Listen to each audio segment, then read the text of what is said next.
Number 1 பிளேஸ்ல இருக்கிற ஒரு மிகப்பெரிய கிரியேச்சர் பத்தி தான் இன்னைக்கு பார்க்க போறோம். அதோட பேரு தான் பார்த்தீங்கன்னா யாலி. நம்ம உலகத்துல டைனோசரை பார்த்து நம்ம எவ்வளோ பயந்துருப்போம். டைனோசரோட கதை கேட்டாலே நம்ம பயந்துருப்போம். அதோட உருவம் பார்த்தீங்கன்னா பயங்கர பெருசா இருக்கும். ஆனா நான் காட்டுற இந்த போட்டோல இருக்கிற யாலி பாருங்க. இந்த யாலி பார்த்தீங்கன்னா அதுக்கு கீழே இருக்கிற யானையை ஒத்த காலால நெசுக்குது.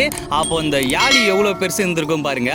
அப்போ டைனோசரோட பெருசா இருந்திருக்கும்னு ஒரு கிரியேச்சர் இருந்திருக்கு. மனிதர்களே பார்த்த உண்மையான கதை என்னன்னு கேட்டீங்கன்னா டைனோசர் மட்டும்தான் பூமியில தரைப்பட நிக்கிற ஒரு மிருகம். பார்த்தீங்கன்னா உயரத்துல இருந்த ஒரே மிருகம் பார்த்தீங்கன்னா டைனோசர்னு சொல்லுவாங்க.